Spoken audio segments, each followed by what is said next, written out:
नमस्कार, मैं आचार्य करुणाशंकर मिश्र आज अपने YouTube चैनल नंदी घोष के माध्यम से पूर्वजों या पितरों के लिए किए गए श्राद्ध, तर्पण और पिंडदान से संबंधित है। जब व्यक्ति अपने पूर्वजों, पितरों के लिए श्राद्ध, तर्पण और पिंडदान करता है तो इससे हमारे पितर संतुष्ट होते हैं, संतृप्ति मिलती है। पितृदेवो भव, जो पितृ हैं वह हमारे लिए ईश्वर है और यह सूक्ष्म रूप से हमारे घर में पितृपक्ष में आते हैं और अपने वंशजों को देख करके प्रसन्न होते हैं, उन्हें सुख, शांति और समृद्धि का आशीर्वाद देते हैं। ये पितृलोक में निवास करते हैं। ऐसी अवधारणा है कि मृत्युलोक से ऊपर पितृलोक है, पितृलोक से ऊपर देवलोक है जहाँ देवता निवास करते हैं और देवलोक से ऊपर स्वर्ग है। स्वर्ग जिसके अधिपति देवराज इंद्र हैं। स्वर्ग का विस्तार सूर्य से लेकर ध्रुव तारे तक है। ये लाखों योजन में विस्तृत है। यहीं पर जो देवराज इंद्र का निवास है वह अमरावती कहलाता है। पितृलोक के अधिपति आर्यम्मा अधिपति हैं और ये इस लोक के स्वामी हैं। इसी लोक में, पितृलोक में हमारे पूर्वज सूक्ष्म शरीर से निवास करते हैं। ये पितृलोक मृतलोक से दक्षिण दिशा में लगभग 1,00,000 योजन की ऊंचाई पर है और इसका विस्तार भी लगभग 1,00,000 योजन है। अब जो योजन है ये दूरी मापने की इकाई है। ये वैदिक काल से प्रचलित थी और इस योजन की जो माप है, एक योजन में 4 कोस होते हैं। एक कोस में 2 मील होते हैं। मील आज भी प्रचलन में है। एक मील में 8 फल्लांग होते हैं। एक फल्लांग में 220 गज होते हैं। एक गज में 36 इंच होते हैं या 3 फुट होते हैं। एक फुट में 12 इंच होते हैं।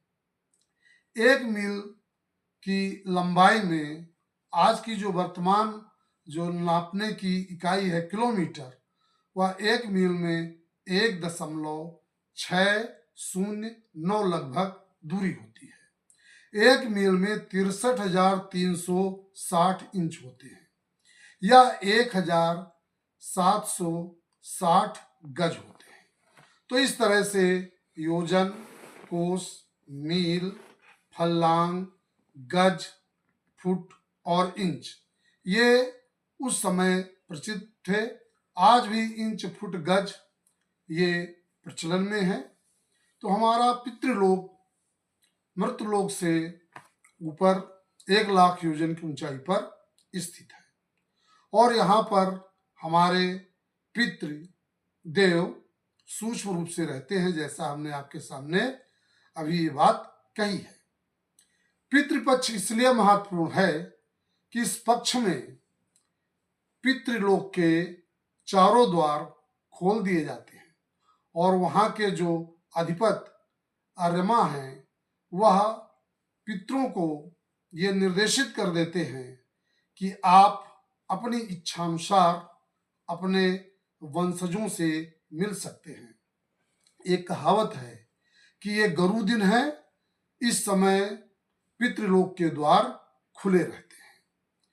वो पितृ हमारे घर में आते हैं और देखते हैं कि हमारे वंशज किस तरह से रह रहे हैं। आपको बता दें, जो देव हैं वह अपना भोजन मृतलोक से ही होम, यज्ञ के माध्यम से प्राप्त करते हैं।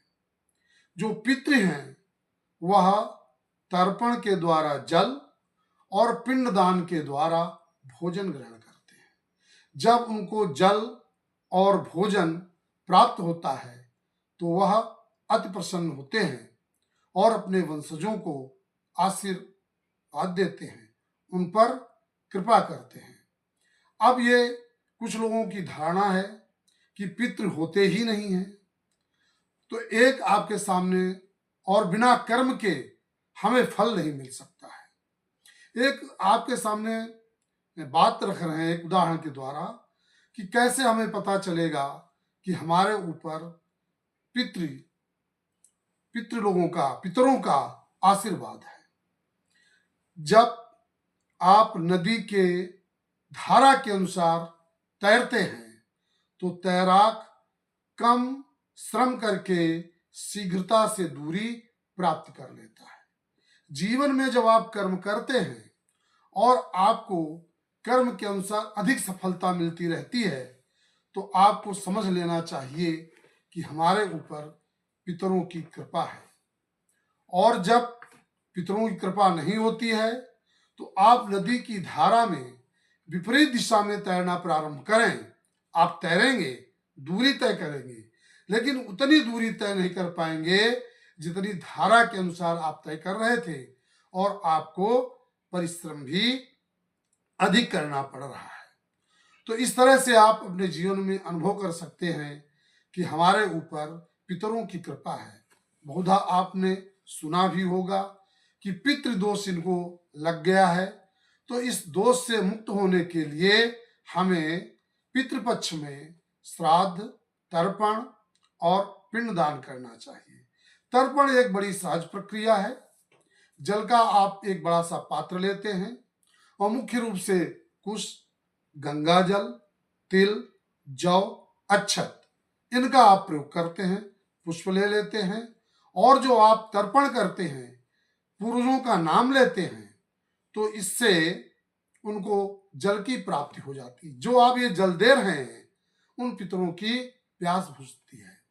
और जो पिंडदान करते हैं उनसे उनकी भूख शांत होती है। और जो ये प्रक्रिया मैं आपको इसलिए बता रहा हूं कि आप पितरों को मत मानिए, लेकिन एक सहज प्रक्रिया मैं आपको समझा रहा हूं कि यह जब प्रक्रिया करते हैं तो आप पितरों का नाम लेकर के, पूर्वजों का नाम लेकर के जल तर्पण करते हैं। इससे आपको ज्ञात होता है कि हमारे पूर्वज कौन थे, उनके नाम क्या थे, मैं उनका वंशज हूं। लोग 5 पीढ़ी, 7 पीढ़ी और कुछ लोग तो 21 पीढ़ी तक के नाम उनको स्मरण है। और इसका एक सकारात्मक पहलू यह है, जब आप अपने घर में पितरों को जल तर्पण करते हैं तो इस प्रक्रिया को घर के बालक भी देखते हैं। और जब बालक देखते हैं कि हमारे पिताजी अपने पिताजी को, बाबा जी को बड़ी श्रद्धा से, बड़े प्रेम से जल और पिंडदान कर रहे हैं, तो उसके अंदर संस्कार आते हैं। वो समझता है कि हमारे पिताजी जब मृत हो गए, हमारे बाबा जी उनके प्रति इतनी श्रद्धा रखते हैं, जब वो जीवित रहे होंगे तो हमारे पिताजी कितनी उनकी सेवा करते रहे होंगे। और ये संस्कार उस बालक के अंदर बीज रूप में अंकुरित होने लगता है। मैं आपको स्पष्ट बता दूं कि संस्कार पढ़ाए नहीं जा सकते हैं, संस्कार सिखाए जाते हैं। आज हम लोग इसी प्रक्रिया से गुजर रहे हैं। हम अपनी संतानों को संस्कार सिखाते नहीं हैं, संस्कार पढ़ाते हैं। और जब बालक के अंदर ये संस्कार अंकुरित होता है और वृक्ष का रूप लेता है, तब उस वृक्ष की छाया में वृद्ध माता पिता बड़े ही सुकून का जीवन व्यतीत करते हैं। तो एक सकारात्मक पक्ष तो यही है कि हमें घर पर अपने पितरों, पूर्वजों के लिए श्राद्ध, तर्पण और पिंडदान करना चाहिए। अब कभी कभी ये आता है कि हम कब पिंडदान, श्राद्ध करें। जिस दिन हमारे पूर्वजों की मृत्यु हुई है, उस तिथि को हमें तर्पण तो रोज करना चाहिए, पिंडदान उस दिन करें, श्राद्ध भी करें। यदि किसी व्यक्ति को नहीं मालूम है कि हमारे परदादा, हमारे दादा, हमारे पिता या हमारी माता जी, हमारी दादी किस तिथि को नहीं रहे, तो इसका एक बड़ा सरल उपाय है। अगर पुरुष वर्ग से संबंधित तिथि नहीं ज्ञात है तो आप ये श्राद्ध और पिंडदान, पितृ अमावस्या को आप कर सकते हैं और वह उन्हें प्राप्त हो जाएगा। और अगर महिला वर्ग से संबंधित है, माता, दादी, परदादी, आपको तिथि ज्ञात नहीं है, तो एक पितृपक्ष में एक तिथि आती है मातृनवमी, उस दिन आप श्राद्ध कर सकते हैं, जिसे बुढ़िया नवमी के भी नाम से ग्रामीण क्षेत्रों में प्रचलित है। तो इस प्रकार से हम जो है ये कार्य अपने घर में पितृपक्ष में संपन्न करना चाहिए और इसका एक सकारात्मक जो प्रभाव परिवार पर पड़ता है। अब पितृ की श्राद्ध, तर्पण और पिंडदान के लिए एक बड़ा ही प्रसिद्ध क्षेत्र गया है। गया में जाकर के लोग अपने पूर्वजों का तर्पण, श्राद्ध और पिंडदान करते हैं। इसके संबंध में मैं एक छोटी सी कहानी आपके सामने प्रस्तुत कर रहा हूं। अति प्राचीन समय में पुराणों में वर्णित है कि गय नाम का एक असुर था जो बहुत ही पुण्य कार्य करने वाला था। उसने भगवान विष्णु की बड़ी कठोर तपस्या की। भगवान विष्णु प्रसन्न हुए और उससे वरदान मांगने के लिए कहा। उस गय नाम के असुर ने कहा, भगवान, जिस तरह से देवता लोग बड़े पुण्य होते हैं, उनके दर्शन से लोगों को पुण्य प्राप्त होता है, उनसे अधिक मुझे वो वरदान दीजिए कि मेरे शरीर का जो लोग दर्शन कर लें उन्हें मोक्ष प्राप्त हो जाए। भगवान विष्णु ने तथास्तु कह करके उसे वरदान दे दिया। अब इस गय नाम के असुर का जितने भी प्राणी दर्शन करते थे उन्हें मोक्ष मिल जाता था। इस बात को सुन करके, देख करके देवगण चिंतित हो गए कि जिन लोगों को, जिन आत्माओं को नरक जाना चाहिए, यमपुरी जाना चाहिए, वो सीधे स्वर्ग जा रहे हैं। वो सब लोग देवता मिल करके ब्रह्मा के पास गए। ब्रह्मा ने कहा कि हम कोई उपाय करते हैं। उन्होंने विचार किया और उस गय नाम के असुर के पास आए और कहा, उसने प्रणाम किया। उन्होंने कहा कि हम आपसे कुछ कहना चाहते हैं। उसने हाथ जोड़कर कहा, पितामह, आपका आदेश शिरोधार्य है। ब्रह्मा ने उस गय नाम के असुर से कहा कि मैंने बहुत पहले ब्रह्मावर्त, जिसे बिठूर कहते हैं, वहां पर हमने यज्ञ किया था। बहुत ही पूर्ण क्षेत्र था। दूसरा यज्ञ हमने पुष्कर में किया था, वह भी बड़ा पूर्ण क्षेत्र था। मैं तीसरा यज्ञ और करना चाहता हूं, लेकिन हमें कोई पूर्ण क्षेत्र नहीं मिल रहा है। गय नाम के असुर ने कहा, हे पितामह, हमें आप आदेश करें, हमें क्या करना है। ब्रह्मा जी ने कहा कि तुम्हारा शरीर इतना पूर्ण है, इतना पवित्र है कि इस पर हम यज्ञ करना चाहते हैं। गय असुर ने समझ लिया कि ब्रह्मा जी हमारे शरीर को समाप्त करना चाहते हैं। उसने सहर्ष स्वीकार कर लिया और अपने शरीर को ब्रह्मा जी को समर्पित कर दिया। ब्रह्मा जी ने उसके शरीर पर यज्ञ करना प्रारंभ कर दिया। उसका शरीर, उसके शरीर में हलचल होने लगी। ये देख करके ब्रह्मा जी आश्चर्यचकित हो गए। भगवान विष्णु का ध्यान किया। भगवान विष्णु आए और अपना पैर, अपना पद उस असुर गय के ऊपर रखा और यज्ञ पूर्ण हुआ। जब वो समझ गया कि मेरा जीवन समाप्त होने वाला है, तो ब्रह्मा ने उसे आशीर्वाद दिया कि पहले तुम्हारे शरीर का दर्शन करके सभी जीव मोक्ष को प्राप्त करते थे। मैं ये आपको वरदान देता हूं कि यह क्षेत्र गया के नाम से प्रसिद्ध होगा और यहाँ पर जो भी व्यक्ति अपने पितरों का श्राद्ध, तर्पण और पिंडदान करेगा, उसके पूर्वज, उसके पितर वो मोक्ष को प्राप्त हो जाएंगे। तब से ये गया क्षेत्र पितरों के मोक्ष के लिए पूरे विश्व में प्रसिद्ध हो गया और बड़ी श्रद्धा से लोग वहां जाकर के पिंडदान करते हैं।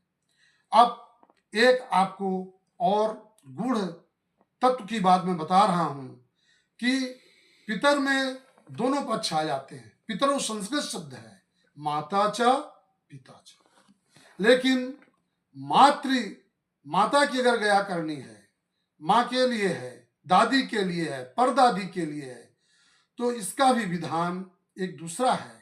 वैसे गया में ही पिंडदान श्राद्ध करने से कार्य पूर्ण हो जाता है, लेकिन अगर स्त्री वर्ग के लिए जो है श्राद्ध करनी है तो मध्य प्रदेश में एक प्रसिद्ध नगर है उज्जैन, जो महाकालेश्वर का स्थान है। वहां पर पवित्र क्षिप्रा नदी प्रवाहित होती है, उसके तट पर वटवृक्ष है, उसके पास ये मातृवर्ग के लिए पिंडदान किया जाता है।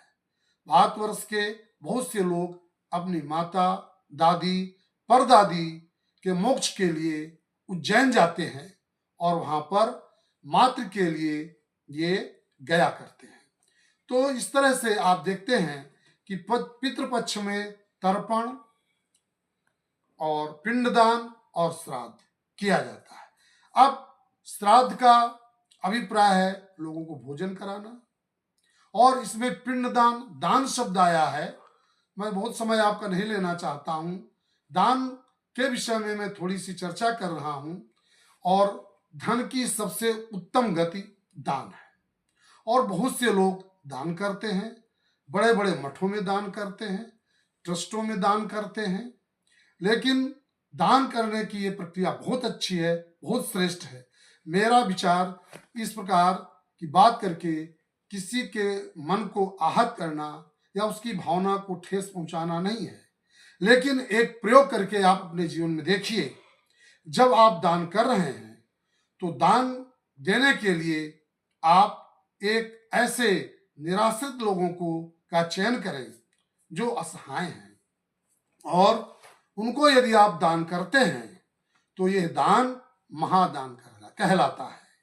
कि दुखितों के आंसू पोंछना कहलाता है महादान। और जब दान करते हैं तो और ध्यान रखना चाहिए, हम भिक्षा भी देते हैं। कुछ लोग भिक्षा को दान मान लेते हैं। जो असहाय और जो कमजोर हैं वो आपके पास आते हैं, आप जो कुछ देते हैं वो भिक्षा कहलाती है। आप निराश्रितों को, असहायों को, दुखितों को स्वयं ढूंढिए, खोजिए और उनके पास जाकर के उनकी सहायता कीजिए। जब आप ये सहायता करते हैं तो ये दान कहलाता है। और जब दान देते हैं तो लोग ये भी कहते हैं कि बहुत ही गुप्त रूप से दान करना चाहिए। आजकल दान लोग छुपाने के लिए नहीं करते हैं, छपाने के लिए करते हैं। इससे आपको बचना चाहिए। एक उदाहरण मैं आपके सामने रख रहा हूं कि रहीमदास जी जब दान करते थे तो लोगों ने पूछा कि आपके नेत्र नीचे क्यों हैं? दान देने वाला तो बड़ा होता है।